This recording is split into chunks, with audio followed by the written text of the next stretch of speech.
Hello and welcome to Cleveland Classic Cinema. Tonight's movie is 1953's The Hitchhiker, directed by Ida Lupino. There's something innately creepy about the title of this movie. There is to me, anyway. It suggests to me someone without roots, a drifter, someone with an unsavory history and no emotional attachments. A loner that cares about nothing but himself. This feeling is, of course, rooted in the knowledge that every time you pick up a hitchhiker, you take your life in your hands. You never know who or what you're giving a ride to.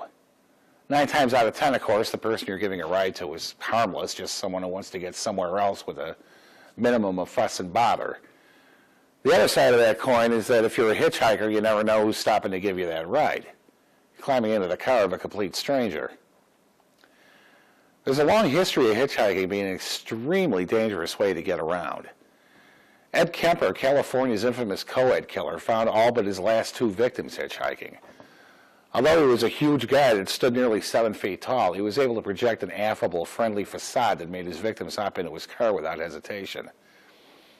He grew up suffering constant emotional abuse at the hands of his mother and soon began showing all of the habits of a future serial killer, beginning with decapitating his sister's dolls and moving up to torturing and killing small animals.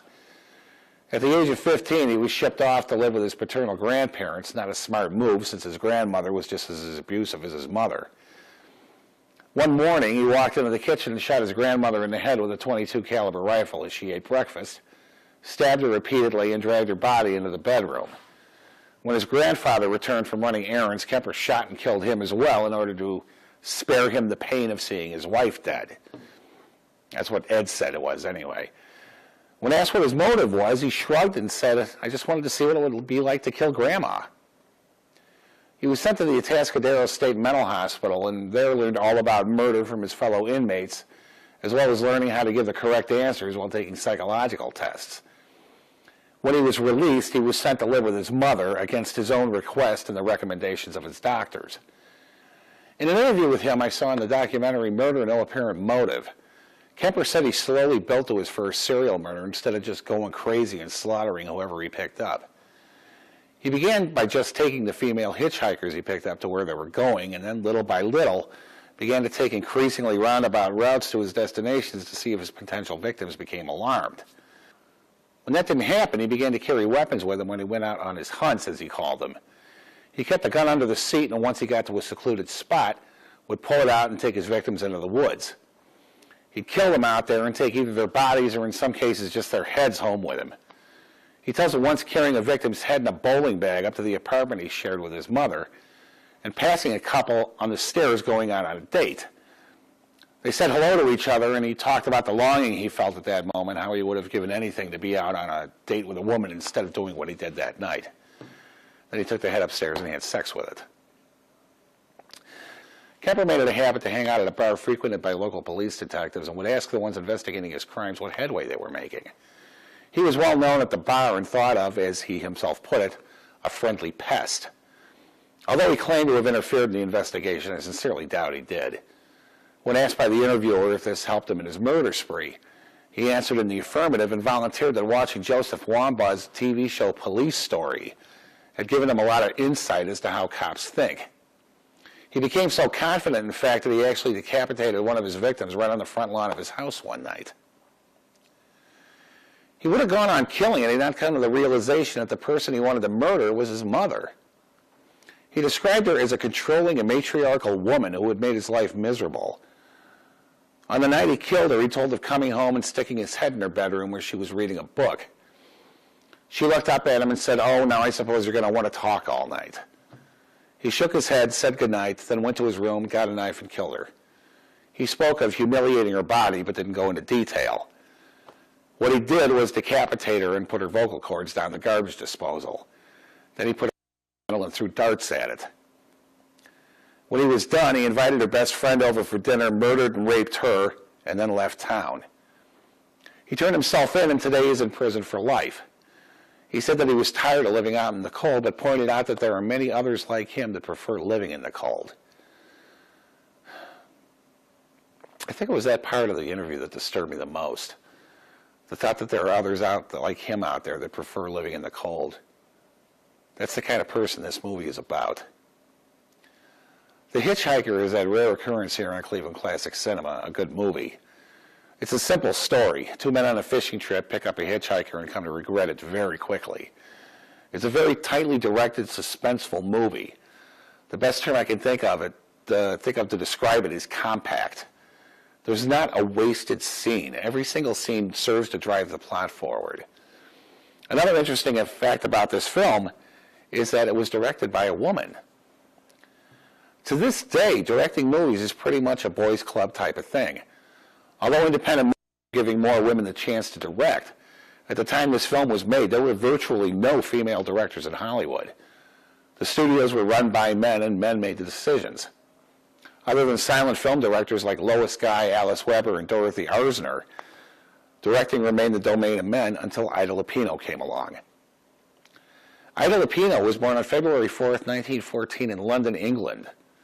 Born into a show business family, she moved to America with them when she was 19. Her mother took her along on an audition, and Ida ended up getting the part her mother was auditioning for. She appeared in 103 movies and TV shows during her career, as well as working as a producer and a writer. She co-authored the screenplay for The Hitchhiker, among many others, and also wrote and directed episodes of Thriller and The Twilight Zone. Her agent told her he was going to make her the Janet Gaynor of England, meaning she'd be playing nothing but sweet girl roles. Whereupon, she recalled later, at the tender age of 13, I set upon the path of playing nothing but hookers. She became known as the English Jean Harlow after dyeing her hair blonde and plucking her eyebrows down to pencil lines. She appeared in a number of movies like this until Hedda Hopper gave her some advice, telling her to go back to her natural hair color and let her eyebrows grow back in. Her parts began to improve and her true personality began to come through, showing a combination of beauty and toughness that eventually got her dubbed the poor man's Bette Davis. When her contract was up at Paramount, she became an independent actress and learned how to work behind the camera as well as in front of it, eventually forming her own company with her second husband, Collier Young. The back of her director's chair read, "The mother of us all." "You don't tell a man," she once said, "you suggest to them. Let's try something crazy here. That is, if it's comfortable for you, love. I'd say, darling's mother has a problem. I'd love to do this. Can you do it? It sounds kooky, I know, but can you do this little old thing for mother?" And they do it. They just go and do it. I love being called mother. She deliberately chose controversial subjects like rape, unwed motherhood, and bigamy for her movies, and made them with such a tough style that when she wanted to make a love story, no one believed she could do it. In spite of her innate toughness, however, she sincerely believed that a woman should, above all, remain feminine. "Keeping a feminine approach is vital," she said. "Men hate bossy females. Instead of saying, 'do this,' I tried to make everyone a part of it. Often I pretended to a cameraman to know less than I did. That way I got more cooperation." She did an amazing amount of work in television, directing multiple episodes of Thriller, The Virginian, The Untouchables, and Have Gun Will Travel, as well as episodes of Alfred Hitchcock Presents and the Kraft Suspense Theater. She died of a stroke on August 3rd, 1995 in Los Angeles, California. Iben OBrien was born on September 10th, 1915 in New York City. He appeared in 123 movies over the course of his career, starting as an extra in 1938's Prison Break. His first leading role was in 1950's DOA, playing Frank Bigelow, an accountant poisoned with a slow-acting drug who spends his last few hours finding out who killed him and why. He never really became a huge star, but was a familiar face and worked steadily until his last film, 1974's 99 and 44 100% Dead. My favorite movie of his was Frank Tashland's 1956 classic The Girl Can't Help It, in which he played Fats Murdoch, the gangster fiancé of would-be singer Jane Mansfield. Iben OBrien died on May 9th, 1985, a victim of Alzheimer's disease. William Whitney Tallman was born on February 4th, 1915 in Detroit, Michigan. He was born into a wealthy family and recalled being dropped off at public school every day in a limousine, which made it necessary for him to fight his way out at the end of the day. He was heavily involved in athletics, boxing in high school, and at one point in his life playing semi-pro baseball. He began his acting career on Broadway in the early 1940s and was drafted into the Army during World War II, serving 30 months in the Pacific and earning the rank of major. In 1949, he moved to Hollywood and appeared in his first movie, 1949's I Married a Communist. He appeared in 17 more movies, including, of course, The Hitchhiker, for which he garnered an Academy Award nomination. He began appearing on TV in 1954 and took on his best-known role in 1957 when he appeared as District Attorney Hamilton Berger on Perry Mason. In 1960, he was unceremoniously fired from the show and blacklisted in Hollywood when he was arrested during an alleged new drug party in Los Angeles, California. CBS, citing a morals clause in his contract, fired him even though the charges were dismissed. Raymond Burr and the rest of the cast on the show, who were very close, campaigned tirelessly to get Tallman reinstated, forbidding the crew to remove any of his personal items from his dressing room and touring the country visiting CBS affiliates, encouraging them to lobby the network to rehire the actor. Burr even personally answered every bit of fan mail the show received demanding the return of Tallman. CBS finally gave in and in December 1960 rehired Tallman. When he learned he was dying of cancer, he made the first anti-smoking commercial for the American Cancer Society. He died on August 30th, 1968 in Encino, California. The Hitchhiker is based on the story of William Cook, a young man born into a poor family of 7. After his mother died, his father, a miner, raised them in an abandoned mine shaft and then hopped a boxcar and disappeared. The children were found and all were placed in foster homes except little Billy. He had a birth defect that gave him a drooping right eyelid, an evil eye look that creeped out potential foster parents. He was finally placed with a woman who took him strictly for the emoluments she received, and he soon began getting into trouble, eventually being sent to juvenile hall. On his release, he began drifting, and while sitting on the curb near a gas station just outside Lubbock, Texas, was given a ride by a lone motorist heading for Tulsa. He pulled a pistol on the guy and forced him into the trunk. The motorist managed to jimmy the trunk lid with a tire iron and escape, which was very lucky for him. Cook ran out of gas and was helped by a man named Carl Mosser, who was traveling with his wife and 3 children.